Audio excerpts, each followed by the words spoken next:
네, 반갑습니다. 이게 한 달 만에 이렇게 만나니까 반갑습니다. 그리고 직접 만나면 반가운데 이렇게 따로 만나도 더 반가운 것 같습니다. 제 거에서 하우링 되네요. 네, 잘 지내셨습니까? 스타벅스 이야기하고 나이키 이야기는요, 워낙 디지털 전환의 성공적인 사례이기 때문에 계속해서 어떤 교수님이 와서 이야기를 하더라도 반복적으로 나오는 것 같아요. 근데 마지막에 질문하신 거에 대해서 저도 공감이 참 많이 됐는데, 이런 대기업의 사례 이야기를 들을 때마다 중소기업을 운영하는 경영자분들 입장에서는 이게 좀 부럽기는 한데 당장 어떻게 시작해야 되나 질문한 것도 궁금한 것도 굉장히 많이 있는데요. 저도 같은 이야기입니다. 제가 오늘 사례 중에 사례 중에 이야기하고 싶은 곳이 하나 있는데, 이 다비스 다이아몬드라는 회사죠. 가끔 제가 예를 듭니다만 연매출 그냥 직원 수 한 30명 정도 되는 그 정도예요. 그리고 종로에서 다이아몬드를 도매로 합니다. 잠깐만요. 종로에서 다이아몬드를 도매로 하는데 매장에 와서 이렇게 배달을 하는 거거든요. 그런데 멀리 있는 기업들, 그 다음에 온라인으로 하는 기업들, 홈쇼핑, 그리고 브랜드들은 사실은 담당자들이 더 이상 종로를 찾아오지를 않거든요.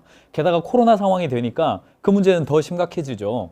그래서 이제 매출 당연히 영향을 받을 수밖에 없습니다. 근데 여기가 돈을 얼마 썼냐면요, 그 전에 내부 그 발주 시스템 물류 관리하는 그 전산회사 오랫동안 관리를 했기 때문에 단가도 엄청 낮춰가지고요, 그냥 굉장히 낮은 단가로 했습니다.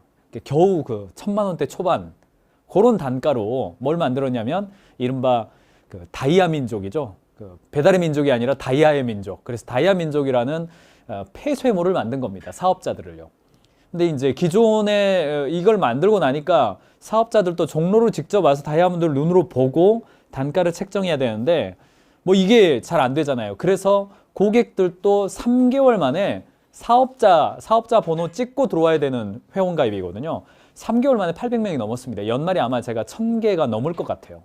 여러분 한번 생각해 보십시오. 우리나라에서요, 어플리케이션 만들어가지고 회원 1,000명만 만들면 뭐든지 할 수 있다, 이런 이야기 나옵니다. 우리나라에서는 그래요. 미국의 경우는 10,000명 만들어야 되는데 이야기 합니다만 굉장히 쉽지 않은 일이거든요.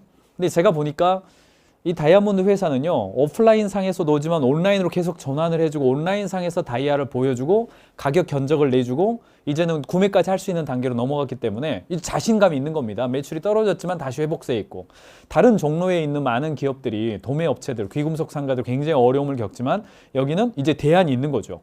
1단계 돈 얼마 안 들었잖아요. 그리고 전담 인원도 안 썼어요. 그냥 기존 인원들이, 영업부 직원들이 어차피 영업 못 가니까 요거 만들어서 전화해가지고 이쪽으로 들어오세요. 이쪽에서 결제하시면요, 여러 가지 유입 프로모션도 했죠. 이런 방식으로 했기 때문에 지금 1,000명으로 연말 맞이할 것으로 좀 보거든요.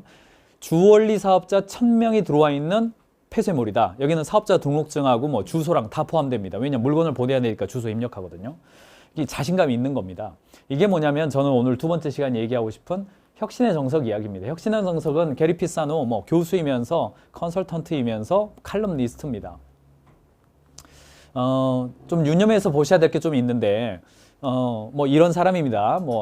저자입니다만 포춘지 500개 기업 브랜드 파워 이야기는 앞에서 이수훈 교수님이 했기 때문에 제가 넘어가겠습니다. 근데 문제는 뭐냐면요, 저도 이제 중소기업 경영자, 언더백 경영자분들과 벌써 이 일을 제가 19년째 해오고 있지 않습니까? 내년 되면 이제 20을 됩니다. 근데 이런 이야기 들을 때마다 한편으로는 공감이 되지만 다른 한편으로는 약간 좀 화나는 질문이에요. 그 질문이 뭐냐면, 당신은 대기업이니까 됐죠. 거기는 일반 B2C 기업이니까 주도성을 가지고 고객을 만나죠. 저는 회사가 작고 B2B여가지고 주도성도 없고요. 갑이 하라는 대로 해요. 거래처가 한 군데가 매출이 50%예요. 그러니까 제가 할 수 있는 거 없어요. 이렇게 이야기하시는 경영자들 엄청 많습니다. 한편으로는 공감이 되고 다른 한편으로는요, 좀 아쉬움도 있습니다. 왜냐하면 이 책에 피사노가 이야기하는 것처럼 혁신의 기회와 혁신의 성공이라고 하는 것은 어떤 산업과 어떤 조직과 규모와 사람을 갖추고 있느냐가 중요한 것이 아니라 시간과 문제에 대한 인식, 변화의 과정에서 나타나는 문제, 그리고 조직이 가지고 있는 문화에 대한 문제라는 겁니다.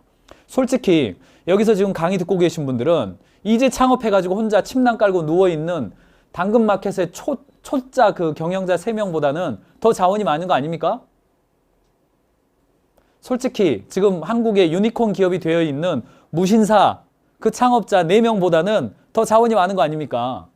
그래서 이런 이야기를 들을 때마다 한편으로 저는 지금 뭐 20년째 제가 이렇게 1,500개 기업의 경영자분들과 함께 얘기했기 때문에요. 이런 말씀 드린다고 기분 나빠하지 마시기 바랍니다. 솔직히 지금 스타트업 이제 시작해서 한두 명의 청년들이 시작하는 곳보다는 자원이 더 많으십니다. 그래서 혁신과 변화에 대한 그 분기점이 어디에 있는가? 이 정도 하면 성과 나는 거 아닌가? 이런 문제 생길 거 예상했어? 제대로 가는 건가? 괜히 기존에 하는 대로 가면 되는데 나만 고생하는 거 아닌가? 이 생각하시는 거거든요. 그런데 피사노는 똑같이 이야기를 합니다. 혁신을 진행할 때 그 시간을 버텨낼 수 있는가? 두 번째, 혁신을 추구할 때 반드시 발생하는 문제가 있다. 그 문제를 다룰 준비가 되었는가? 마지막으로 혁신을 진행할 때 필요한 조직 문화를 갖추고 있는가? 이것이 중요하다 이런 이야기를 하고 이 책에서는 크게 이 3가지 관점에서 얘기를 합니다. 혁신을 진행할 때 필요한 3가지. 첫 번째, 전략을 수립하고 실행하는 것. 두 번째, 시스템을 개선하고 관리하는 것. 마지막 3번째, 문화를 만들고 수호해내는 것. 이 3가지 관점에서 얘기를 하고 이 책의 챕터는 총 5개의 챕터가 있습니다. 1챕터와 5챕터가 서론과 결론이고요. 중간에 3개의 챕터가 전략, 시스템, 문화 이렇게 다루고 있습니다. 연초가 됐기 때문에요. 1월달, 12월달이잖아요. 그래서 경영 전략도 이미 수립하셨을 거고 그것을 어떻게 하면 실행해낼 것인가의 관점에서 오늘은 제가 서머리를 해드리겠습니다. 넷플릭스하고 레고의 혁신 사례 혹은 혁신의 실패 사례인데 넷플릭스 지금 요즘 넷플릭스 얘기 안 하면 말이 안 되는 거죠. 경영 사례에서. 넷플릭스의 핵심 성공 사례는 회원들을 많이 모았다. 블록버스터가 오프라인 비즈니스였는데 넷플릭스는 온라인 스트리밍으로 전환했다. 이런 포인트보다도 오늘 제가 말씀드리고 싶은 건 뭐냐면 그렇게 전환을 한 다음에 자체적인 콘텐츠를 만들기 위해서 지속적으로 노력했다는 겁니다. 넷플릭스의 콘텐츠가 처음부터 지금처럼 빵빵 터지고 이렇게 막 그 대박 작품 나오고 그런 것이 아닙니다. 처음에는 호텔 로완다라고 굉장히 싸게 매입을 한 영화제에서는 수상을 했지만 일반 상영관에서는 이제 올리기가 거절된 그런 어떤 것을 잘 관찰해 가지고요. 하나씩 가져왔습니다. 그리고 거기에서 계속해서 시도하면서 하나씩 2개씩 대박 작품이 터지는 거죠. 그러면서 다른 데 가면 못 보는데 넷플릭스 가야만 볼 수 있는 이른바 넷플릭스 오리지널이라고 하는 것이 생기면서 소비자들의 반응이 이렇게 늘어나게 된 거거든요. 한 방에 터진 게 아닙니다. 한 방에 터진 게 아니고 계속 시도했을 때 터졌다는 겁니다. 자, 레고도요. 레고는 지금 혁신 기업입니다. 여러 가지 시도를 했고 성공을 했지만 이런 케이스는 실패한 케이스예요. 레고가 여러 시도한 것 중에서요. 레고 디자인 바이 미라는 어떤 프로젝트가 있었어요. 이게 뭐냐면 성인들이 레고 좋아했잖아요. 그래서 성인들이 내가 원하는 것을 주문을 하면 그것을 자체적으로 만들어줘서 내가 원하는 것을 만들 수 있도록 하는 거예요. 제 모습을 이렇게 주문하면요. 이렇게 만들어줘요. 그런데 가격이 엄청 비싼 거예요.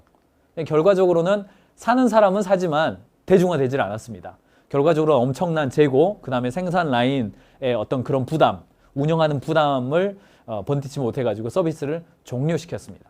그러니까 새로운 시도를 하는 거 중요하고 변화도 중요한데 그 전략적인 방향성에 고려해야 될 4가지 요소가 있다. 피사노는 이렇게 이야기를 합니다. 첫 번째, 먼저 봐야 될 게 뭐냐면 핵심 시장의 성장 가능성을 봐야 됩니다. 내가 지금 진행하고자 하는 그 방향성이 내가 바라보고 있는 시장에서 얼마나 마켓 쉐어가 가능할 건가? 마켓의 전체 규모는 어느 정도 될 것인가를 먼저 봐야 된다는 겁니다.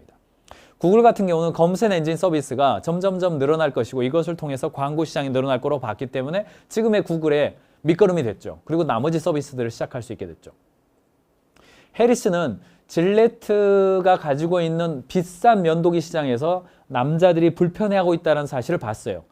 그래서 충족되지 않은 고객의 니즈를 바라본 겁니다. 그래서 혁신에 성공을 해냈어요. 정기 배송 형태의 면도날 서비스를 제공해줬죠. 세 번째는 기술 패러다임의 잠재력을 봐야 됩니다. 이 시장이 커질 것 같다. 이 커지는 시장에서 고객의 잠재적인 니즈가 해결되지 않고 있다. 그런데 돌아봐야 되는 게 뭐냐면요. 우리 회사는 그것을 충족시켜줄 만한 기술적 탁월성이 있는가?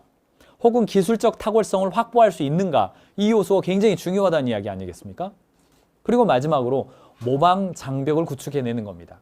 다른 사람들이 쉽게 따라할 수 없도록 기술적 집약, 기술의 패키지, 기술의 클러스터를 만들어서 다른 사람이 따라오지 못하도록 하는 거예요. 사례로 한번 보죠. 하이정구라는 회사 있습니다. 가인지 하는 회사예요. 우리 언더백, 여러분이 익숙하게 아시는 기업 예를 들겠습니다. 이 회사는요, 그 LED 전구 팔았습니다. 무려 10여 년 동안. 전구 팔았어요. 그리고 서울에서요, 그 하이전구라는 홈페이지 자사몰을 만들어 가지고요.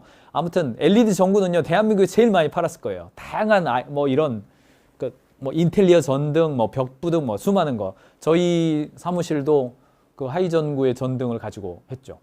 그리고 했어요. 근데 문제는 뭐냐면 혁신 시장의 성장의 가능성이 점점 줄어드는 겁니다. 충족되지 않은 고객의 니즈가 없는 거예요.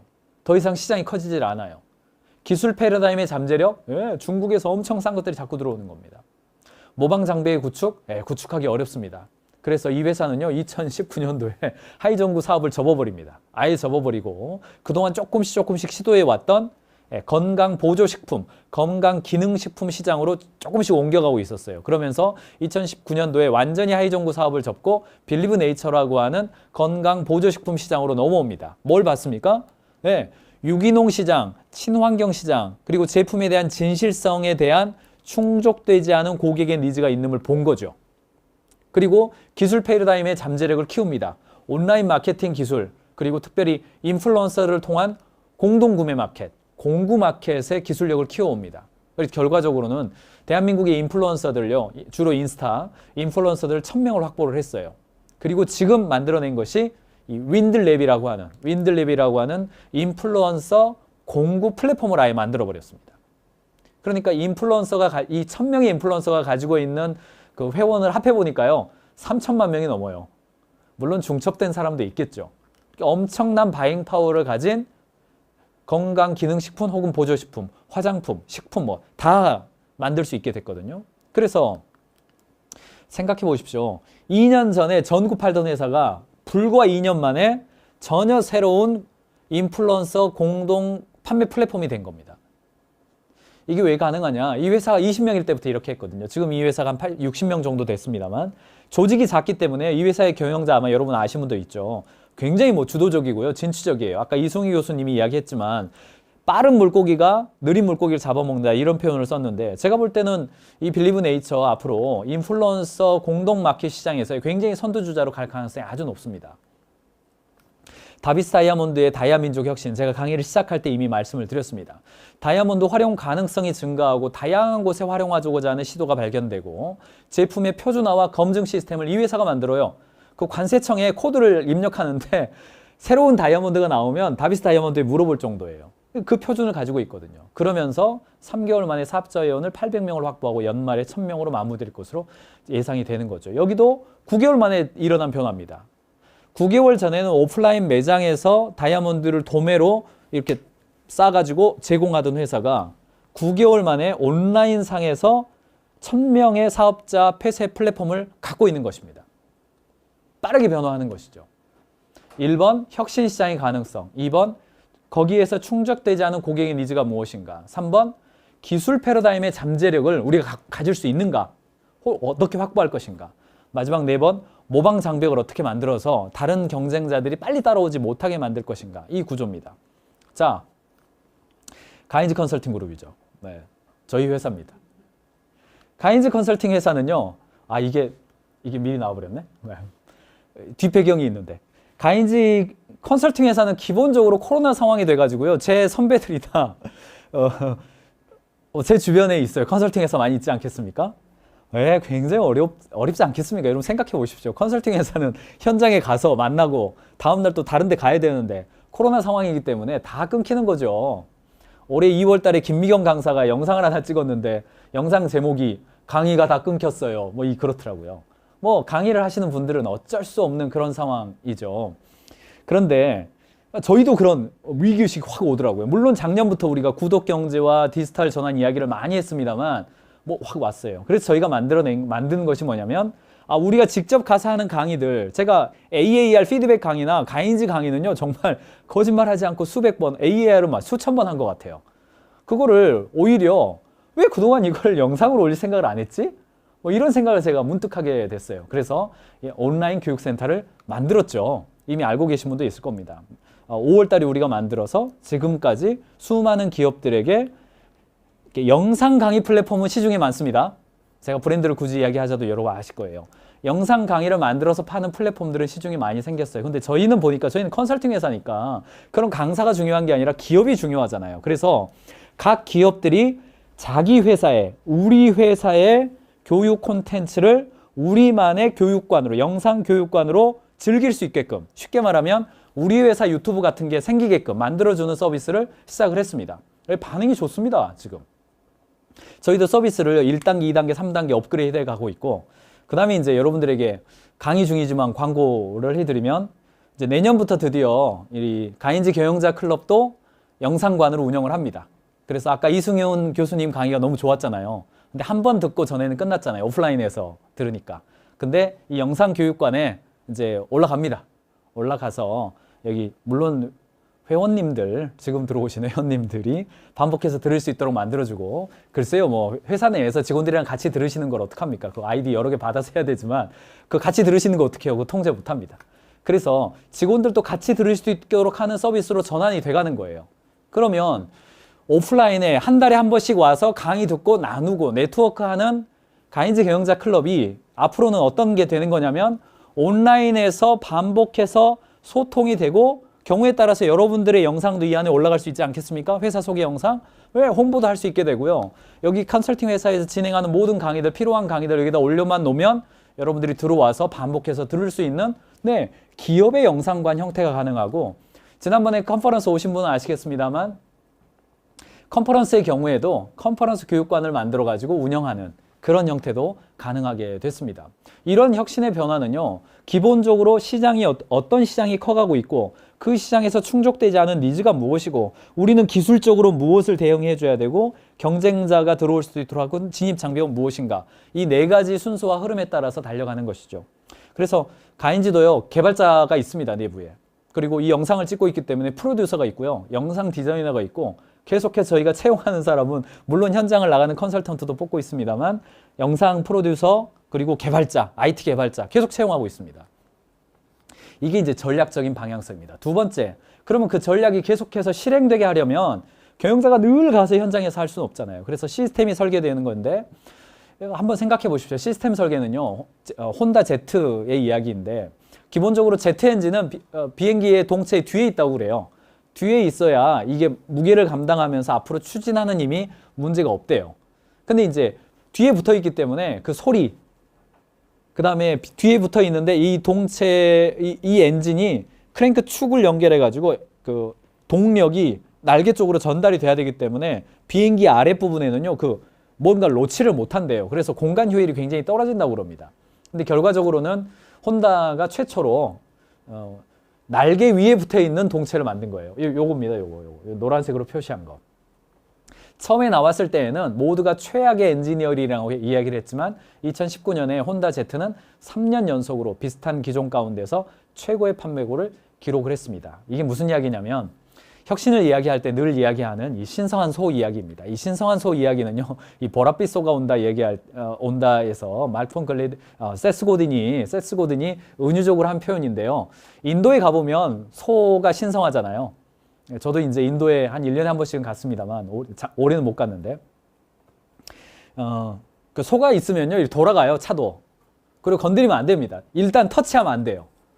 이게 전생의 아버님일 수가 있는 거기 때문에 터치하면 안 돼요. 이게 일종의 비즈니스와 우리 회사에도요, 일종의 신성한 소가 있어요. 절대적인 어떤 가정이 있습니다. 그래서 이 신성한 소는요, 비즈니스에서 실수와 무모한 시도를 예방하는 효과가 있습니다. 예방해줘요. 괜히 이미 검증이 된 거를 다시 하지 않도록 만들어줘요. 그런데 뒤집으면 양날의 칼처럼 변화와 혁신의 장애물로 작동합니다. 예를 들어서 수상 재배가 지금 한참 일어나고 있죠. 근데 토양은 농업에서는 토양이 필수예요.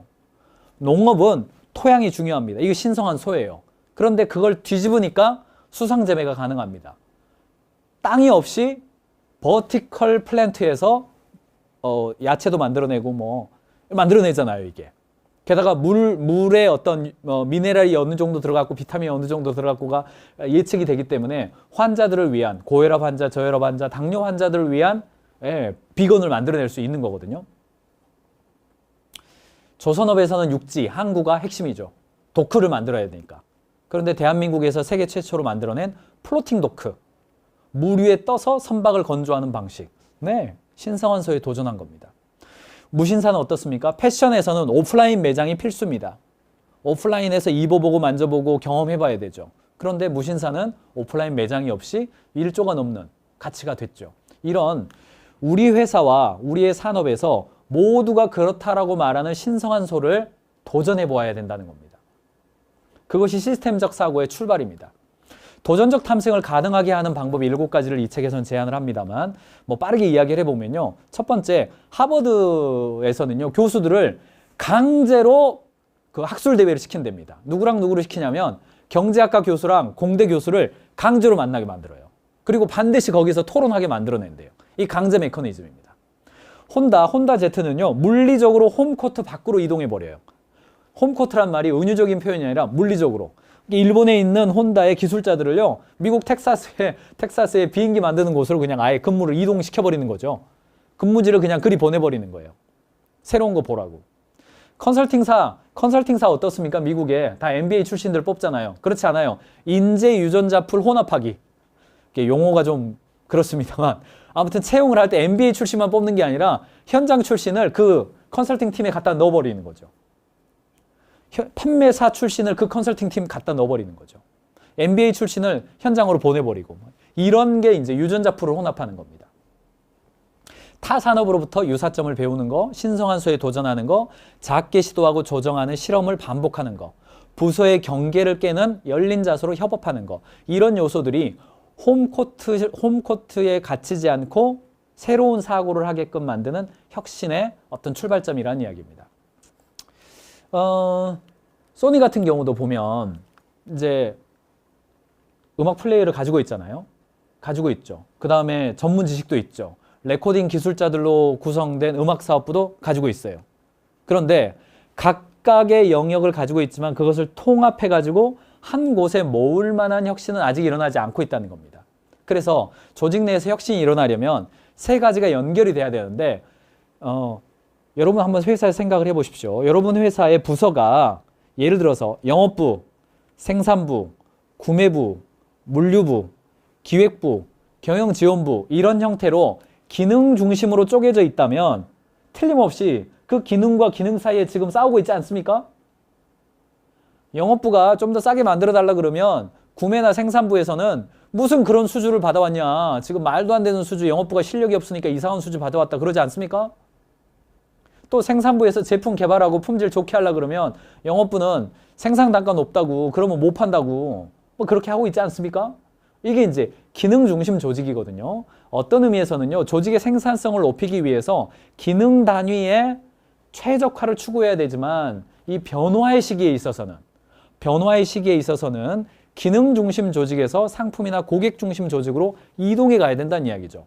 그래서 첫 번째, 지적인 연결자. 그것을 종합적으로 움직이는 커뮤니티 리더가 필요합니다. 우리 지난번에 MS의 상무님이 오셔가지고 MS의 경우는 기능의 책임자가 아니라 커뮤니티 리더를 만들어서 상품 중심으로 조직을 묶었다. 그게 애자일하게 연결됐고 결국은 그런 조직의 재편이 MS의 혁신을 이끌었다. 이렇게 이야기해 주었잖아요. 그래서 상품 중심으로, 즉 고객 중심적으로 움직이려면 반드시 책임자가 필요합니다. 지적인 연결자예요. 기능인과 기능인을 연결해서 고객 중심적으로 풀어낼 커뮤니티 리더. 두 번째, 프로세스, 탐사 및 실험을 설계할 수 있는 사람. 그리고 세 번째, 조직 구조, 침투 가능한 경계 조건을 만들어내는 겁니다. 그래서 콜라보 프로젝트를 하든 OKR 조직 구조를 만들든 애자일 조직을 만들든 다 필요한 것이 뭐냐면 사람과 프로세스와 조직 구조를 통합적으로 보는 상품 중심 조직으로 이동을 해가야 된다는 이야기죠. 하나 예를 들어드리면, 자, 다르파 시스템은요, 다르파는 이게 미 국방고등연구사업국입니다. 사업국인데, 전통적으로 조직은 기능 중심의 피라미드형 조직으로 구성이 되어 있는데, 여기 조직은 어떻게 구성이 되어 있냐면, 예산을 1년에 3조 6천억을 쓴대요. 그런데 이 노란색 점선 칠해진 곳이 다르파 직원들이에요. 다르파 직원들인데 돈은 주로 어디서 쓰냐면 밖에 있는 조직이 써요. 이렇게 진한 동그라미 애들이 써요. 근데 이 직원들은 어떤 역할을 하는 거냐면 그것을 집행하고 의사결정하는 역할을 합니다. 그래서 협업을 하거나 같이 콜라보를 하거나 외주를 주거나 하는 형태로 일을 그 예산, 그 일의 진도에 따라서 그 프로젝트의 중요도나 파괴력에 따라서 예산 집행이 늘었다 줄었다 해요.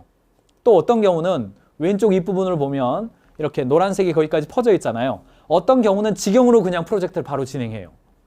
자, 이런 조직이기 때문에 기능 중심으로 형성되지 않고 프로젝트당 조직으로 팀이 형성되기 때문에 아주 이 작은 조직 하나하나가 스타트업처럼 움직일 수 있게 된다는 겁니다. 그래서 프로그램의 주요 사안들에 대한 의사결정권을 직영 직원들이 갖고 그 직영 직원들, 연구원들이죠. 직영 연구원들이 어떤 책임성과 주도성을 가지고 자기의 프로젝트를 관리하는 구조로 움직이는 것이죠. 이런 형태가 다르파 모델이라고 이른바 부르면서 기업들이, 각 기업들, 여러분 조직에서도 지나치게 기능 중심으로 분업화되어 있다면 그것을 고객이나 상품 중심으로 통합해 보는 것, 여러분들 한번 방향성을 잡아보시라는 이야기입니다. 마지막 세 번째입니다. 문화입니다. 혁신 문화를 구축하는 것인데, 네, 작은 기업은요, 경영자가 다 합니다. 그래서 경영자가 직접 혁신을 선두해야 된다. 이런 관점을 이 책에서는 강조를 하고요. 픽사의 에드 캔멀 대표가 사업을 망치는 힘으로부터 픽사를 보호하고자 하는 욕망은 내게 새로운 관점을 갖게 해주었다. 픽사가 이렇게 기능 중심이었거든요. 내부 총질이 있었거든요. 나는 리더로서 나의 역할을 보다 명확하게 보기 시작했다. 자, 그래서 내가 성공하는 기업만이 아니라 지속 가능한 창조적 문화를 만드는 방법에 집중해야 한다는 사실이었다. 그러니까 경영자가 뭔가 성과를 내는 것이 아니라 성과를 내는 문화를 만드는 것이 내가 할 일이라는 정의이죠. 그러니까 항상 문화에 포커스를 좀 해줘야 된다는 이야기고요. 자, 나티아 사델라 지금 시총 1위이지 않습니까? 세계 최고의 경영자라고 해도 과언이 아닌 것 같아요. 직원으로 입사해가지고 지금 MS의 CEO가 돼 있죠. 자, CEO는 조직 문화의 큐레이터이다. 개인의 열정과 재능에 귀를 기울이고 배우고 활용하는 것을 기업의 사명이라 여기는 문화가 있는 기업은 무엇이든 가능하다. 그런 문화를 만드는 것이 CEO로서 나의 주된 임무이다. 그러니까 CEO의 주된 임무, 또 경우에 따라서 CEO의 유일한 업무는 조직 문화를 만드는 것이다. 이렇게 말할 정도죠. 공동 창업자 두 사람도 마찬가지, 세르게이랑 마찬가지입니다. 구글은 과거의 전통적인 기업이 아니며 앞으로도 그럴 생각이 없습니다. 이게 무슨 말입니까? 전통적인 기업이 갖는 문화로 유지할 생각이 없다는 이야기예요. 뭐냐면 구글은요, 생각해 보십시오. 현재 약 8천억 달러의 시가총액을 가지고 있는 구글은 1998년에 비해서 재정적으로 성장 잠재력은 훨씬 낮은 기업이죠. 자, 요거 이해되시죠? 스타트업일 때는요, 재정적으로 성장의 가능성이 아주 높아요. 그러니까 우수한 인재들을 끌어들일 수 있었어요. 그런데 이제는 그때 비해서 성장의 잠재력이 낮은 기업에 입사하는 거예요. 요렇게 우리 회사를 해석하는 거를 굉장히 저는 멋있는 것 같아요. 이제 안정적인 기업이다라고 해석하지를 않고 성장 잠재력이 과거보다는 떨어졌다. 이렇게 해석하는 거죠. 구글 경영자가 구글 스스로를. 그런데 구글은 세계 어느 기업보다도 유망한 인재들을 끌어들이는 중이에요. 그 이유는 참 부럽습니다. 세상의 중요한 문제와 관련해 흥미있고 도전적인 일을 할 수 있다는 가능성을 주기 때문이래요. 또한 단순히 돈의 문제가 아닌 환경, 탐험의 자유, 흥분시키는 프로젝트를 할 자유가 주어졌다는 것이죠. 이런 환경을 만드는 일이 기업의 규모보다 기업의 리더에 가지고 있는 리더십에 있다는 이야기입니다.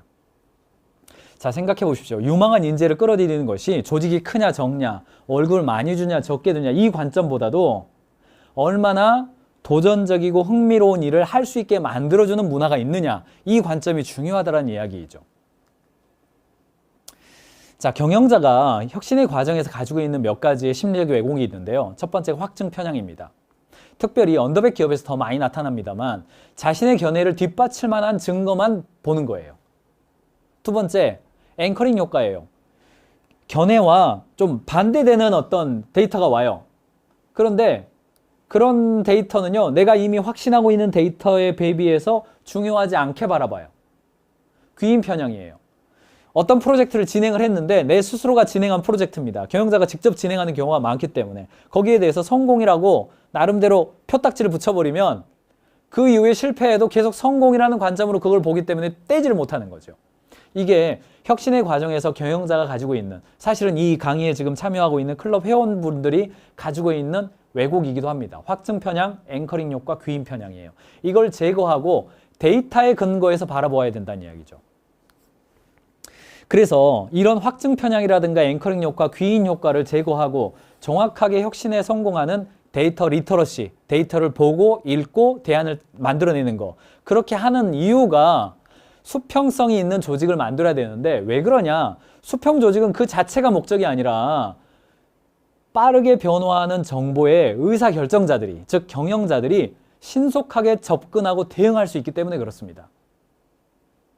조직이 수평 조직이 되지 않으면 구성원들이 현장에서 일어나는 크고 작은 일들, 잘한 일, 못한 일, 좋은 일, 나쁜 일, 의도한 일, 의도하지 않은 일, 현장의 데이터가 그대로 소통이 돼야 되는데 수평 조직이 돼야 되는 이유는 그걸 잘 하게 해야 되니까요.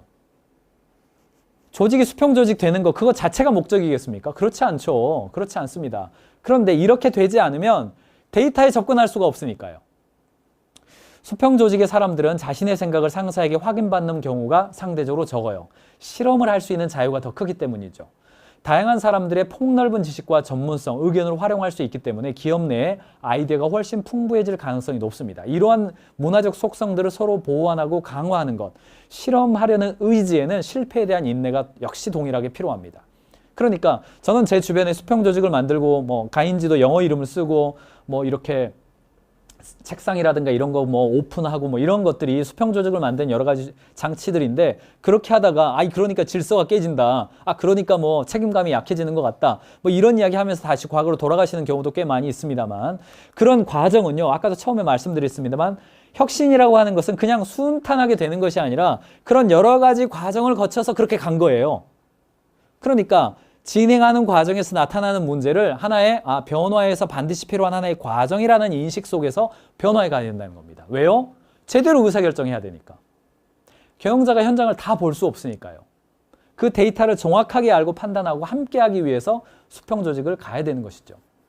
그래서 스타트업이 가진 세 가지 특성을 배울 필요가 있는데 첫 번째, 신속성입니다. 왜 빠릅니까, 스타트업은? 자금이 없으니까. 다음 달 월급 줘야 되니까. 월급 안 주면 노동청 가니까 빨리 해야 되는 거 아닙니까? 결과 빨리 내야 되잖아요. 돈 빨리 회수해야 되잖아요. 두 번째, 빨리 하지 않으면 고객 이탈하니까. 어렵게 뭐 100명 모았고 200명 모았는데 그 다음 단계의 서비스가 제공되지 않으면 떠나버리니까요. 스타벅스 가고 나이키 가고 뭐 당근마켓 가버리니까. 세 번째, 사람이 없으니까 스타트업은 직접 실행합니다. 기다리질 않아요. 중소기업이나 대기업이나 중견기업만 가도 벌써 어떤 문제가 생기면 경영자가 부장 불러가지고 이 문제 해결하는데 얼마나 걸려요? 일주일 걸리는데요? 이렇게 얘기를 해요. 근데 그렇지 않습니다. 스타트업은. 경영자가 직접 들어갑니다. 보니까 일주일이 무슨 일주일입니까? 하루면 끝날 일이죠. 이게 스타트업이거든요. 그러면 기업이 스타트업처럼 가려면 어떻게 해야 되냐? 프로젝트화를 시켜줘야 됩니다. 조직이 가지고 있는 특성을 유지하면서 그 안정감도 있는 거잖아요. 그런데 어떤 그 주제에 대해서만큼은 프로젝트화 시켜주는 거예요. 제가 올해 연말에 계속 OKR 이야기하는 게 뭡니까? 3개월 단위의 프로젝트로 일하자는 이야기잖아요. 실패해도 3개월만 실패하고 성공해도 3개월 딱 끊어주고 다시 도전하고 이렇게 가자는 이야기가 스타트업이 가지고 있는 혁신 조직의 특성을 가져오자는 이야기거든요. 이 신속성 이야기입니다. 두 번째, 책임감입니다. 스타트업은요, 책임감이 엄청나요. 내 인생 걸고 하는 거 아닙니까, 이거. 그래서 눈에 보이는 소규모의 팀이에요. 또 숨을 곳이 없어요. 다 무슨 일 하는지 다 보여요. 개인의 사소한 실수가 전체의 실패를 결정해버립니다. 스타트업은. 그러니까 책임감이 클 수밖에 없어요. 근데 대기업은 어떻습니까? 대기업 예를 들지도 말아요. 중소기업인데 구매, 물류, 생산, 영업 다 구별해 놓으니까 누가 잘못했는지 알 수가 없어요. 나는 오늘 놀았는지 안 놀았는지 알 수가 없어요. 왜 그래요? 벌써 조직이 조금만 커지면 기능을 나눠버리고 그 기능의 성과를 알 수가 없게 만들어놓으니까 책임감이 벌써 떨어지는 겁니다. 그래서 내부 벤처팀 반드시 고객 중심, 상품 중심. 이 팀이 잘했는지 못했는지 숨을 곳이 없게 만들어야 되거든요. 마지막 세 번째, 위험과 보상입니다. 스타트업은 고위험, 고보상이잖아요. 대박 나면 엑시트 뭐 1000억짜리 엑시트도 나오고 뭐 100억짜리 엑시트도 나오고 그러잖아요. 꼭 엑시트가 목표는 아닙니다만 스타트업 잘해서 상장하면 사실은 뭐 떼부자 되는 거잖아요. 그게 뭐 다 바람직한 건 아닙니다만 마음속에 그게 있는 거죠. 단기 보상이 아닙니다. 스타트업은요, 죽도록 공동 창업자들이 집에 못 가고 침낭 속에서 뭐 현장에 가고 직접 돌리고 뭐 먼지 뒤집어 쓰고 다 하지만 3년이나 5년 후에 내가 투자를 받고 상장을 하게 되면 대박 보상이 있다라는 생각을 하는 거예요. 그게 한편으로는 깔려 있는 겁니다. 그런데 일반 기업은 어떻습니까? 직원들이 열심히 일하고 죽도록 하면 나에게 보상되어지는 뭔가가 있다라는 기대감이 있어요? 그게 잘 없습니다, 그게. 그래서 극단적 위험도 회피하고 대단한 목표도 세우질 않습니다. 왜요? 큰 보상이 있질 않기 때문에. 이때의 보상이라고 하는 것은요, 여러 가지 형태가 있을 수 있습니다. 스탁 옵션이 될 수도 있고요. 진짜 그 성과급이 될 수도 있고요. 연봉이 될 수도 있고요. 뭐 어떤 사업의 기회가 될 수도 있고요. 어떤 사업권을 같이 대리점을 내줄 수도 있고 다양한 형태가 여러분 산업에 따라 있지 않겠습니까? 그래서 혁신 조직으로서의 스타트업을 배운다는 것은 뭐냐면 중장기의 대박 인센티브를 좀 설계해 보는 겁니다. 다양한 형태가 있을 수 있겠죠. 정리를 하면 경영자의 세 가지 역할, 전략을 수립하는 것, 시스템을 개선하는 것, 문화를 창조하고 수호하는 것, 이 세 가지 관점에서 말씀을 드렸습니다. 마지막으로 한 가지만 더 말씀드리고 마무리하겠습니다. 이 책의 후반부는요, 이 책이 저자의 그 아주 목소리 높은 강조점이 뭐냐, 혁신이라고 하는 것은 혁신의 DNA가 따로 있지 않다. 대기업이라고 혁신하고 뭐 중소기업이라고 혁신 못하고 오래된 기업 혁신 못하고 신생기업 혁신하고 그런 거 아니더라. 그런 거 아니다. 이 세 가지를 잘 관리해라. 전략, 시스템, 문화 관리해라. 근데 진행하다 보니까 5가지의 혁신의 긴장이라는 게 있는 것 같더라. 이거 잘 봐라. 이 20세기 최고의 명사라고 불리우는 짐 콜린스의 굿 투 그레이트. 좋은 기업에서 위대한 기업으로의 한 중간 정도에 보면 오어가 아니라 엔드의 영신을 받아들여라. 이 편이 나오거든요. 매출이냐 수익이냐 둘 다 잘해라. 인재냐 팀워크냐 둘 다 잘해라. 이런 어떤 양립하기 어려워 보이는 어떤 경영상의 이슈를 둘 다 잘한다는 영신을 받아들이더라. 그런 기업들이 지속 가능한 성장을 하더라. 이런 이야기가 짐 콜린스의 굿 투 그레이트 이야기거든요. 익숙하시죠? 이거 워낙 명저기 때문에 익숙하실 거예요. 근데 이 책의 저자는 피사노는요, 혁신의 긴장을 이야기하면서 그걸 가져와요. 엔드의 영신을 받아들이라는 이야기예요. 혁신이라고 하는 것은 양립 불가능한 두 가지가 양립할 수 있다는 전제하에 영신이란 말은 믿음으로 받아들이라는 거거든요. 이게 약간 사교적인 거잖아요. 영신이라는 게 막 믿습니다 하는 거거든요. 첫 번째, 실패에 대한 인내, 무능에 대한 무관용, 두 가지 같이 하라는 이야기예요. 아마존에 임원들을 선택하는 제도 있죠. 내가 기한을 잡으면 이쪽 임원이 안 되면 다른 임원한테 제시할 수 있죠. 실패할 수 있어요. 구글, 애플, 실패에 포상하는 정도예요. 근데 아마존과 구글, 아마존은 그 스택 랭킹 운영합니다. 강제 해고 곡선이 있어요. 하위 10% 내보내버리죠. 구글도 강제 이동시킵니다. 해고는 안 합니다만 보직 이동시켜버립니다. 무능에 대해서는 무관용해요. 단 도전하고 실패했을 때 인내해줘요. 그거 양립해요. 이게. 자, 실험을 지향합니다. 콜라보하고 신규 프로젝트하고 OKR 도전해보고 도전하가 실패하면 OKR 바꿔주고 이거 해요. 근데 동시에 고도의 절제가 있습니다. 초기 비용 통제합니다. 점진적으로 투자하고요. 이른바 킬러 테스트가 있습니다. 킬러 테스트가 뭡니까? 어떤 아이디어가 있으면 다른 직원들한테 발표와서 다른 직원들이 킬러처럼 빵빵빵빵 총 쏘게 만들어버리는 거죠. 내부 검증을 받아야 계속 진도가 나갈 수 있어요. 검증 못 받으면 끝나는 겁니다. 그게. 실험을 지향하되 고도의 절제가 있어요. 심리적 안정감을 추구하되 거침없는 솔직함이 있어요. 이 레디칼 캔도르가 있죠. 심리적 안정감, 다양한 주장을 해요. 솔직한 존경심이에요. 근데 그게 좋은 게 좋은 거라는 게 아니에요. 마치 학술 토론의 문화처럼 거침없이 반론을 제기하는 겁니다. 그리고 있는 그대로의 사실을 그대로 말해요. 난 네 성과에 만족하지 않는다. 이 정도 결과 나올 줄 알았는데 예상보다는 이런 행동이 안 나왔다. 거침없는 솔직함이 있는 거예요. 지난번에 우리 규칙 없음 이야기할 때도 리드 헤이스팅스가 어떤 이야기 합니까? 인재 밀도를 높이고 그 다음에 뭐 하라 그래요? 거침없는 솔직함으로 상호 피드백 해야 그 다음에 규칙 없음이 가능하다. 이런 이야기 하지 않습니까? 같은 이야기죠. 네 번째, 협력을 강조하되 개인적 책임감을 포기하지 않습니다. 우리 같이 책임이야, 한 팀이야, 우리는 원팀이야 이 말 안에는, 우리는 모두의 책임이야 이 말 안에는 개인적 책임감이 포함되어 있는 말 아닙니까? 공동의 책임은 개인적 책임을 포함해요. 마지막 5번째, 수평적인 문화, 강한 리더십. 네, 공존하는 겁니다. 공존해요. 작은 단위의 팀으로 유지하고요. 뭐 아마존 같은 경우는 피자 2판의 원칙이죠. 피자 2판으로 배불리 먹을 수 없는 정도로 규모가 커지면 그거 분리해야 된다. 이런 이야기거든요. 권한을 분산합니다. 다 권한을 넘겨줘요. 그런데 동시에 뭐가 있냐면 예, 레리 페이지라든가 그 에로스가 아닌데 레리 페이지 아마존의 경영자 이름이 지금 갑자기 예, 베조스. 예, 에로스가 아니라 베조스입니다. 웃으시라고 이렇게 오타 하나씩 넣어드린 거예요. 베조스나 레리 페이지 엄청난 카리스마 있잖아요. 엄청난 카리스마죠. 그래서 수평적 문화를 하면 강한 리더십이 없을 것 같지만 그렇지 않습니다. 그래서 이 책의 저자는요. 혁신이라고 하는 것 자체가 양립 불가능한 두 가지가 공존한다라고 믿고 영신을 받아들이고 실패에 대한 인내지만 무능에 대한 무관용, 실험을 지향하지만 고도의 절제, 심리적 안정감을 제공하지만 거침없는 솔직함, 협력을 강조하고 팀을 강조하지만 개인적 책임감, 수평적 문화를 두지만 강한 리더십을 유지하는 이런 혁신의 긴장감을 받아들이는 것이죠. 유지해야 된다는 이야기입니다. 혁신을 하기 위한 혁신 역량 점검 카드를 여러분들 북클럽 파우치에다가 넣어드렸습니다. 그래서 전략, 시장, 기회 발견, 조직 4가지 영역에서 각각 나는 어떤 혁신의 기회와 방향성을 갖추고 있는지 생각해 보시고 할 수만 있다면 여러분 회사의 리더들과 더불어서 이 조직의 혁신 역량 매트릭스를 한번 좀 작성해 보시기를 바랍니다. 넘겨주세요. 네, 양식 이렇게 넣어드렸습니다. 한번 테스트 해보세요. 넘겨주세요. 네, 북클럽에서는 이렇게 책을 요약을 해드렸으니까요. 직원들과 함께 책을 전체 읽으실 수 없다면 솔직히 사실은 책을 전체 꼼꼼히 다 읽지 않으셔도 괜찮아요. 요약지를 보고 강의 내용을 보신 다음에 추가적으로 궁금해지는 사안을 확인하시는 형태로 하시는 게 좋습니다. 넘겨주세요. 혁신 문화 구축 이렇게 보시면 되겠습니다. 넘겨주세요.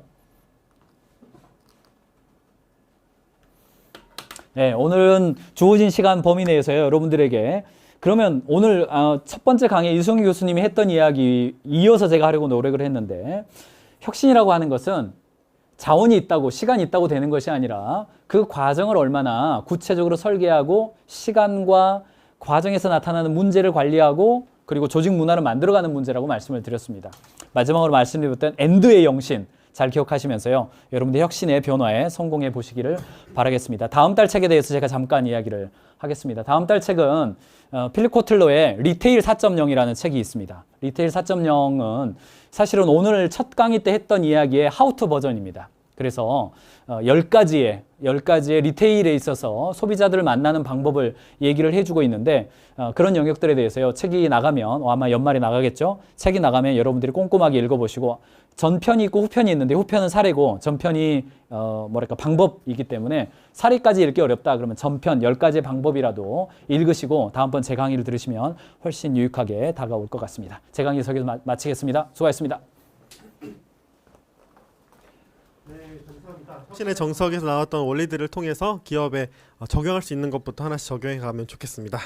네, 광고 사항으로 시간이 다 되어서 광고만 핵심적으로 전달하고 마무리하겠습니다. 네, 내년 2021년 가이즈 경영자 클럽 연사 섭외가 완료되었습니다. 네, 지난달에도 한번 광고를 드렸는데요. 한 달에 한 번 인사이트를 얻고 실행하는 거 되게 중요하잖아요. 이 코로나라고 하더라도 오프라인으로 만나지 못한다 하더라도 온라인으로서 만나기 어려웠던 연사들을 만나는 것은 되게 중요하다고 생각을 합니다. 그래서 각계의 실력 있는 분들을 모셨습니다. 네, 교수님이라 하면 실제로 컨설팅을 하고 있는 교수님을 섭외했고요. 네, 그리고 실제로 어떤 특정 주제에 어떤 실제적으로 영향력을 주고 있는 대표, 그러니까 경영자, 전문가 이런 분들을 다 섭외를 했습니다. 혁신, 전략, 마케팅, 브랜딩 포함해서 트렌드 다 섭외를 했거든요. 그러니까 각각 테마별로 시즌별로 즐길 수 있으실 거예요. 재밌기도 하고 실제로 적용점도 있고 그러니까 이걸 놓치지 않으셨으면 좋겠습니다. 기존에 연예인분들이 계시는데 거의 이제 기간이 만료됐잖아요. 만료되는 연예인분도 계시거든요. 저희가 한번 안내를 드릴 겁니다. 연장 안내를 재연장 안내를 드리면 또 관심 있게 봐주시고 연장을 하시면 좋겠습니다. 네. 그리고 오늘 단회원으로 참가하시는 경영자분들도 계세요. 그렇기 때문에 연회원도 한번 고려하셔가지고 지속적으로 인사이트 얻고 실천을 지속해 가시기를 권해드립니다. 그리고 이제 온라인으로만 시청을 원하시는 경영자분도 계십니다. 그래서 온라인 버전의 연회원권이 따로 있고요. 또 오프라인, 온라인 포함한 병행 상품도 따로 있습니다. 사실 코로나가 지금 계속 어떻게 될지 너무 갈피를 못 잡겠는데 내년에는 일단 온라인도 진행하고 오프라인도 진행하는 걸로 이제 계획을 하고 있습니다. 근데 이제 오프라인 상품의 가격이 아무래도 좀 더 비싸잖아요. 근데 이제 오프라인 상품을 이제 결제하고 진행할 때 이렇게 갑작스럽게 코로나 때문에 뭐 사회적 거리두기 강화되고 실제로 참석이 못하는 경우가 발생할 수 있습니다. 그럴 때는 저희가 매월 선정하는 경영 도서를 추가적으로 보내드리는 서비스를 하고 있거든요. 그리고 연회원들만 아까 말씀하셨던 폐쇄 영상 교육관을 따로 마련해서 매월 있는 인사이트 강의들을 놓쳐도 재시청이 가능하시도록 계속 올려놓을 겁니다. 그러니까 연회원으로서 누릴 수 있는 서비스를 충분히 누리시면 좋겠다 이런 생각이 있습니다. 네, 그리고 저희가 또 서비스하는 것 중에 하나가 이 북클럽 서비스인데요. 이 북클럽 서비스는 지금 가인지북스 회원 이용하시는 분들 계십니다. 네, 매월 한 달 경영경제 도서 300권 중에 하나를 추려서 보내드리고 있어요. 네, 그 스탠다드형이 월 2만 원이고 연회비가 24만 원인데 저희가 프리미엄 회원도 업그레이드한 버전으로도 제공해 드리고 있습니다. 전에 한번 안내 드렸는데 스탠다드의 기존 혜택 플러스 이제 월간 그 북토크 온라인으로 참석할 수 있도록 그렇게 묶어가지고 이거는 월 4만 원. 그래서 연회비는 48만 원 이렇게 또 안내해드리고 있으니까요. 추가적으로 좀 더 책을 읽는 거에서 좀 적용할 때 더더욱 좀 적용점에 대해서 나누고 싶다라고 하시는 회원분들은 또 프리미엄도 한번 생각해 보시면 좋겠습니다. 네, 참고할 수 있도록 안내드렸습니다. 벌써 올 한 해가 다 갔습니다. 올 한 해 진짜 어떻게 가는지 모를 만큼 정말 정신이 없었던 것 같아요. 코로나를 뭐 예상할 수 있는 것도 아니었고 그럼에도 불구하고 각자 현장에서 경영자분들 만나 보면 정말 그 생사의 갈림길에서도 어떻게 해서든지 살려고 최선을 다하시는 모습에 저도 막 눈물 나고 감동받고 어떻게 더 도와드려야 될까 같이 고민하는 한 해였던 것 같습니다. 돌아보니까 실제로 그랬거든요. 내년에 어떤 양상이 펼쳐질지는 잘 모르겠으나 한 가지 확실한 것은 경영자이기 때문에 포기하지 않는 것인 것 같습니다. 내년에도 어떤 방식으로든 온오프라인을 통해서 경영자 곁에서 함께 잘 섬기고 도우는 저희 가인지 멤버들이 또 되려고 노력하고 있습니다. 그래서 아무쪼록 올 한 해 너무나 고생 많으셨다는 말씀 전해드리고 싶고요. 내년 한 해도 이 변화의 시대에서 정말 주눅들지 않고 할 수 있는 것을 하면서 전진하시기를 바라는 마음으로 응원하겠습니다. 항상 감사하고 사랑합니다. 내년에 또 뵐게요. 네, 감사합니다. 1월 21일일 거예요. 그때 꼭 오시고 참여하시고 연회원도 연장하셔서 우리 또 봐요. 네, 감사합니다. 네.